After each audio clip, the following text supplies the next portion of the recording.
मेरा प्रैक्टिस गोला रोड पटना में है। मेरे क्लिनिक का नाम मातृत्व क्लिनिक है, जहाँ पे स्त्रियों से संबंधित सभी रोगों का इलाज किया जाता है। जैसे मातृत्व से रिलेटेड सारी परेशानियों का ट्रीटमेंट किया जाता है, गर्भावस्था से लेकर और दूसरी कई तरह की समस्याएं जो महिलाओं में होती हैं माहवारी से रिलेटेड, या कम उम्र की बच्चियों में, एडोलेसेंट गर्ल्स में जो माहवारी से रिलेटेड प्रॉब्लम्स होती हैं, या फिर जो मेनोपॉज के समय में स्त्रियों को परेशानियां होती हैं, उससे रिलेटेड सारी समस्याओं का निदान हमारे क्लिनिक में किया जाता है। मैम, जैसा कि आज हम लोग मीडिया टीम जो पहुंचे हैं मातृत्व में, सबसे पहले मैम दर्शक ये जानना चाहते हैं मातृत्व बेसिकली है क्या, इसकी शुरुआत कब हुई और आज और जो 2025 मार्च में हम लोग जिस तरीके से पहुंचे हुए हैं, ये किस तरह से यहाँ पे संघर्ष करना पड़ा यहाँ तक आने में? मातृत्व नाम इस क्लिनिक का रखने के पीछे मेरा एक उद्देश्य था कि सभी महिलाओं को जो भी गर्भावस्था से में है, उनको एक अच्छा केयर मिल सके।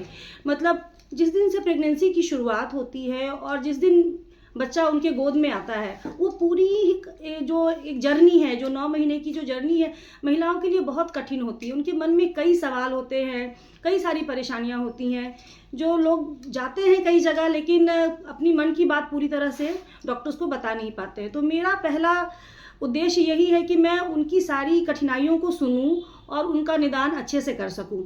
और हर दिन गर्भावस्था में एक नई तरह की जटिलता उत्पन्न होती है, तो उसका सही से जो भी निराकरण है वो कर सकूं। और सबसे अच्छी बात ये कि महिलाओं को मैं नॉर्मल डिलीवरी या वजाइनल डिलीवरी के लिए प्रेरित करती हूं।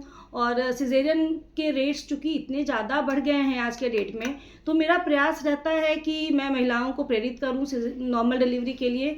और मैं अपनी पूरी प्रयास करती हूं कि जो डिलीवरी है वो वजाइनल तरीके से हो सके। मैम, बात करते हैं कि इम्पोर्टेंट जो फैक्टर है यहाँ पे बांझपन की, जो बांझपन की समस्या जो आती है मैम, वो आज के जीवन का जो लाइफ स्टाइल है, जिस तरीके से लोग खान पान रहन सहन लोग किए हुए हैं, क्या इसका इफेक्ट बांझपन पे पड़ता है मैम? बिल्कुल पड़ता है, क्योंकि हम लोग जो भी खा रहे हैं, पी रहे हैं, या जो हवा ले रहे हैं, हर चीज़ में केमिकल है, पोल्यूशन है, पेस्टिसाइड्स है। और जो भी फूड आइटम्स मिल रहा है आपको, दाल है या चावल है, सब कुछ पॉलिश्ड मिल रहा है। तो कोई भी भोजन हम शुद्धता से नहीं खा रहे हैं। दूध भी मिल रहा है तो या तो उसमें ऑक्सीटोसिन मिलाया हुआ है, या कोई प्रिजर्वेटिव डाल के आप उसको मिल्क बूथ तक पहुंचा रहे हैं। तो ऑब्वियसली जो इतने सारे केमिकल्स हैं, उसमें कहीं ना कहीं एक तो कार्सिनोजेंस है, दूसरा कई सारे जो भी प्रिजर्वेटिव्स हैं वो इनफर्टिलिटी के कॉज है। क्योंकि आज से 10 साल पहले ही सिर्फ ले लीजिए तो इनफर्टिलिटी की समस्या या बांझपन की समस्या इतनी ज़्यादा नहीं थी। और धीरे धीरे अभी कुछ सालों में ही अगर आप पटना की परिस्थिति को देख ले, तो अभी 10 साल पहले तक पटना में 1 या 2 IVF सेंटर्स हुआ करते थे, और अभी 10 सालों के अंतर में लगभग पटना में 20 से 25 IVF सेंटर्स हैं, और हर IVF सेंटर पे भीड़ है। तो इसका मतलब कि बांझपन की समस्या बढ़ी है। तो कारण तो हमारे आसपास ही हैं, तो कारण, स्पेसिफिक कारण कोई नहीं जानता। और कुछ केसेस में समस्या महिलाओं में होती है, कुछ केसेस में समस्या पुरुषों में होती है, जो कि हम लोग को पता चलता है। कई सारे केसेस ऐसे हैं अननोन कॉजेज, जो कि कहीं कोई समस्या मालूम नहीं हो पाती, किसी भी टेस्ट में समस्या का पता नहीं चल पाता है। लेकिन इनफर्टिलिटी है तो कारण यही है क्योंकि हमारे खान पान में, हमारे जो रहन सहन में बदलाव है। पहले महिलाएं बहुत सारा काम करती थीं, घर का भी काम करती थीं और बाहर खेतों में भी काम कर रही हैं, और उनका वर्क लेवल बहुत ज़्यादा था। लेकिन आज के डेट में जो स्त्रियों का काम घट गया है, ज़्यादातर स्त्रियों का, क्योंकि इनफर्टिलिटी की समस्या ज़्यादातर देखेंगे तो हायर क्लास में ज़्यादा है और लोअर क्लासेस में थोड़ा कम है, क्योंकि वो फिजिकल वर्क करती हैं और उनका एक लाइफस्टाइल फिक्स है। मतलब वो अपना सुबह उठेंगी, काम करेंगी। लेकिन हायर क्लासेस में है कि आपका कोई लाइफस्टाइल ढंग से फिक्स नहीं है। लड़कियां लेट से जग रही हैं, कोई एक्सरसाइज नहीं कर रही हैं, घर में किसी तरह का कोई काम नहीं कर रही हैं, स्मोकिंग कर रही हैं, अल्कोहल ले रही हैं। तो इन सब चीज़ों का तो साइड इफ़ेक्ट्स होता है। मोबाइल का यूज़ इतना ज़्यादा बढ़ गया है, उसमें रेडिएशन की मात्रा अत्यधिक होने की वजह से, उसकी वजह से भी इनफर्टिलिटी हो रहा है। पुरुषों में इवन बहुत ज़्यादा लैपटॉप के यूज़ से, मोबाइल के यूज़ से शुक्राणुओं की संख्या कम हो जाती है। स्मोकिंग, अल्कोहल से शुक्राणुओं की संख्या कम हो जाती है। तो ये भी एक इम्पॉर्टेंट कारण है बांझपन का। अब अगर देखा जाए मैम, जिस तरीके से प्रसूति की बात हो रही है मैम, तो आपकी इस मातृत्व में गरीबों के किस तरह की योजना है उस प्रसूति में महिलाओं के लिए जो यहाँ पे आकर अपना प्रसूति का कार्यक्रम अपना करना चाह रही है? सबसे पहले तो गरीबों के लिए अगर देखा जाए तो मेरा जो भी चार्जेस है नॉर्मल डिलीवरी के लिए या सिजेरियन के लिए, तो चार्जेस ओवरऑल जेन्युइन है, वो पेशेंट गरीब है या अमीर है तो जेन्युइन चार्जेस रखा हुआ है, तो गरीब लोग भी अफोर्ड कर सकते हैं सबसे पहले। लेकिन उसमें भी जैसे जो बहुत पुअर पेशेंट्स हैं, तो मेरा प्रयास रहता है कि उनको एटलीस्ट 20 से 30% का उनको रिबेट दिया जाए। और वैसे भी अगर मान लो कि बहुत पुअर है तो उसमें हम लोग उनकी परिस्थिति को देखते हुए काफ़ी कम रेट्स पे भी उनका काम करते हैं। कोई ऐसा नहीं है कि कोई पुअर पेशेंट आ गया तो उसको फॉर द मनी की नहीं, तुम्हारा हम लोग काम नहीं कर सकते हैं, तुम जाओ। तो जो भी हो सकता है हमारी तरफ से मदद हम उन्हें करते हैं, और प्रयास हमारा रहता है कि नॉर्मल डिलीवरी हो। तो उसमें भी चूँकि नॉर्मल और सिजेरियन में चार्जेस का ऑब्वियसली फ़र्क होता है, तो अगर नॉर्मल डिलीवरी हो जाती है तो ऐसे ही उनके चार्जेस घट जाते हैं, और उनका फिज़िकली भी वो फिट रहती हैं, आगे भी अपना काम जो भी है, क्योंकि गरीब महिलाएं हैं, ज़्यादातर घरों में झाड़ू पोछा करती हैं या फिज़िकल वर्क उनका ज़्यादा होता है, तो वो आगे भविष्य में फिट रह सकती हैं और अपना कार्य अच्छे से कर सकती हैं। मातृत्व जो है वो किस तरीके से उन लोगों के साथ हमेशा 24/7 खड़ी हैं, जो गरीब महिलाएं हैं, जो गांव की महिलाएं हैं, जिनमें पूरी तरह से अवेयरनेस की कमी है, जिनको ये बात समझ में नहीं आती कि अगर मेरे साथ इस तरह की समस्या आ रही है, कुछ स्त्री का प्रॉब्लम आ रहा है, कुछ समस्या आ रही है, तो हमें एक लेडी डॉक्टर से मिलना चाहिए, वहाँ जाकर मिलना चाहिए, उनसे संदेश लेना चाहिए, उनसे ज्ञान लेना चाहिए। क्या कुछ कहना चाहती है मैम उन लोगों के लिए, क्या संदेश देंगे आप? मातृत्व ने कई बार ऐसी पहल की है, जैसे बीच बीच में जो हमारे आसपास, पटना के आसपास जो छोटे छोटे जो इलाके हैं, जैसे मेरे क्लिनिक से बगल में ही रूपसपुर नाम का इलाका है, या फिर दियर के साइड पे मैंने कुछ कैंप्स भी किए हैं, और मेरा प्रयास रहता है कि मैं वहाँ अक्सर ऐसे कैंप्स करूँ, ताकि वहाँ पे जाके उनको एटलीस्ट, क्योंकि इतने सारे पुअर लोग हैं कि उनको समस्या है पर वो डॉक्टर के पास नहीं जा रहे हैं, तो कैंप्स में एटलीस्ट आके वो बोल पाते हैं। कई बार समस्या का लेवल नहीं समझ पाते हैं कि मुझे कब डॉक्टर के पास जाना है, तो इस तरह की जो भी मैंने कैंप्स किए उसमें कई सारी महिलाएं आती हैं जो कि जेन्युइनली कुछ कारणों समस्याओं से जूझ रही हैं। कुछ तो कैंप में वैसे भी पेशेंट्स आते हैं जिन्हें कुछ खास कारण नहीं है डॉक्टर के पास जाने का, लेकिन कुछ ऐसे कारण, कुछ लोग हैं जो कि कैंप्स में मैंने ऐसी बीमारियां भी देखी हैं, जो कि जैसे कैंसर जैसी बीमारी भी देखी है, जो कि उनको पता नहीं था कि they are suffering from cancer, और वहाँ पे उनका एक बेसिक इवैल्यूएशन करने के बाद उन्हें क्लिनिक बुलाया और उनका फर्दर ट्रीटमेंट जो भी कम रेट्स में हो सकता था वो किया, और वो ठीक हुए। और उन्हें ये जानकारी होना चाहिए, जैसे कि महिलाओं में आम कारण मतलब जो समस्याएं हैं, लिकोरिया, उन्हें पता नहीं होता है लिकोरिया है क्या। कुछ पेशेंट्स को, जैसे कुछ लोगों को लिकोरिया फीमेल्स में बहुत कॉमन है, मतलब लिकोरिया बेसिकली बीमारी है ही नहीं है। लिकोरिया में जैसे कि गर्भाशय के रास्ते से कुछ डिस्चार्ज होता है तो लोग उसको लिकोरिया कहते हैं, तो वो जो लिकोरिया है वो इन्फेक्शन की वजह से भी हो सकता है, फिजियोलॉजिकल कारणों से भी हो सकता है। तो उन्हें ये समझना है कि मुझे डॉक्टर के पास कब जाना है।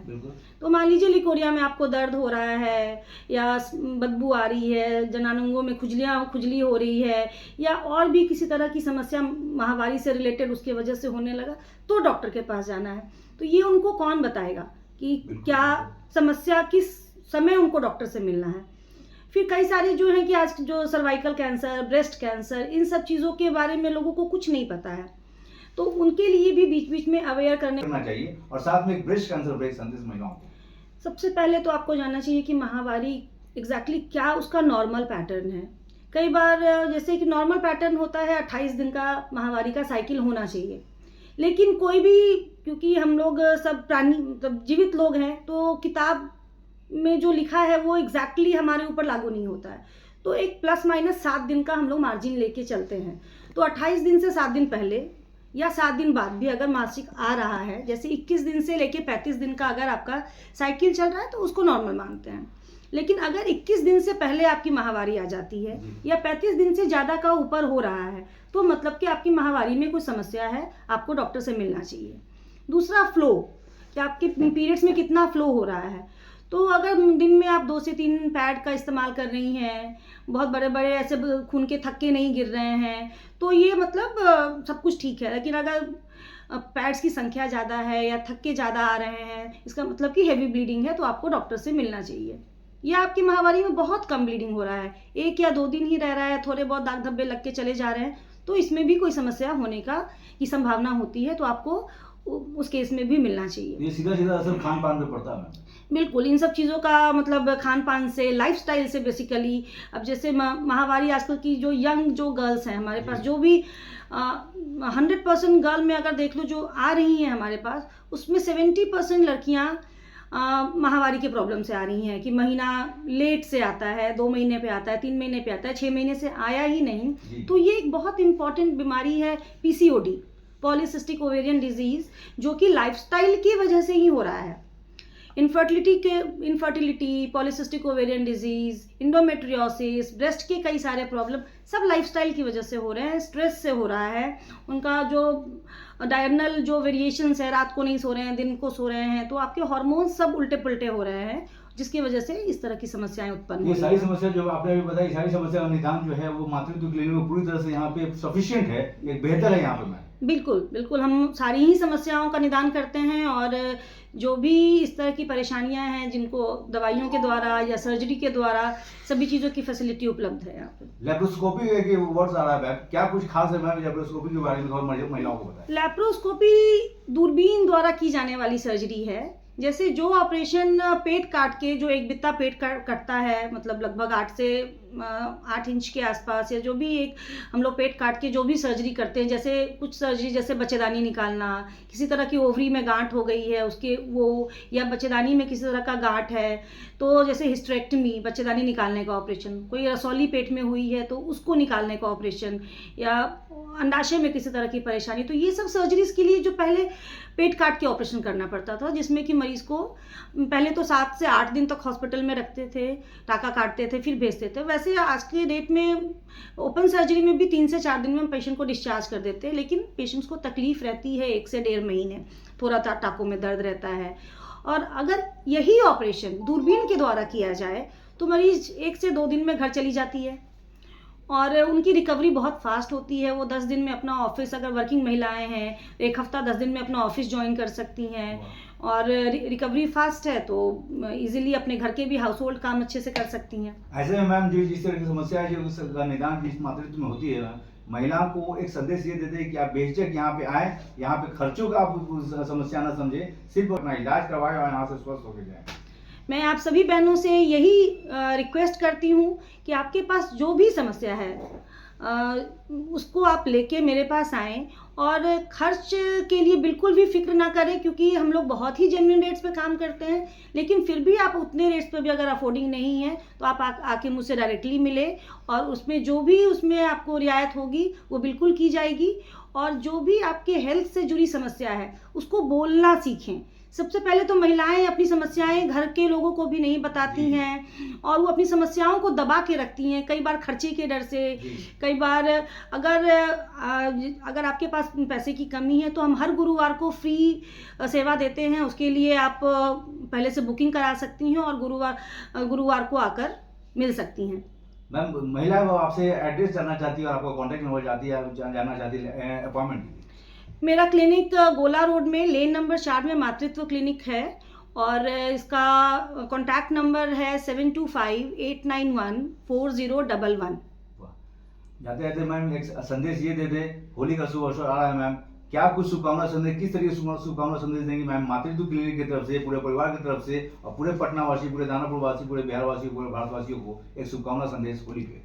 आप सभी लोगों को मैं होली की बहुत बहुत शुभकामनाएं देती हूँ और मैं आप सभी से आग्रह करती हूँ कि होली को अच्छे ढंग से खेलें, बहुत उसमें केमिकल्स का इस्तेमाल ना करें और आते जाते लोगों को तंग ना करें और जो अपनी इच्छा से होली खेलना चाहे उसी के साथ होली खेले। घर में जो भी पकवान हैं उसको शुद्धता से बनाएं, बहुत ज़्यादा रिफाइंड चीज़ों का इस्तेमाल ना करें, जैसे बहुत ज़्यादा मैदा, रिफाइन ऑयल, इन सब चीज़ों का इस्तेमाल ना करें। वही चीज़ें आप हेल्दी ढंग से बनाएं, जैसे कि गेहूं के आटे से बनाएं या मिलेट्स से बनाएं। तो कोशिश करें कि अपने जो भी होली का पकवान बना रहे हैं उसमें हेल्थ का पूरा ध्यान रखते हुए बनाएं और ऑर्गेनिक रंगों से रंग खेलें होली खेले, और या फिर फूलों से खेल सकते हैं। और जो भी है अपने बड़े बुज़ुर्गों का जो पैसा बहुत नहीं खर्च कर सकती हैं, उनके लिए प्रत्येक महीने के दूसरे गुरुवार को हम लोग फ्री कंसल्टेशंस देते हैं। जांच में भी उनकी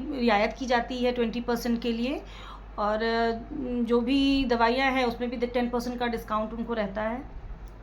तो अगर किसी भी तरह की ऐसी समस्या है स्त्री रोग से जुड़ी हुई और आप लोग अफोर्ड नहीं कर सकते हैं, तो प्रत्येक महीने के दूसरे गुरुवार को आके संपर्क करें मातृत्व क्लिनिक में।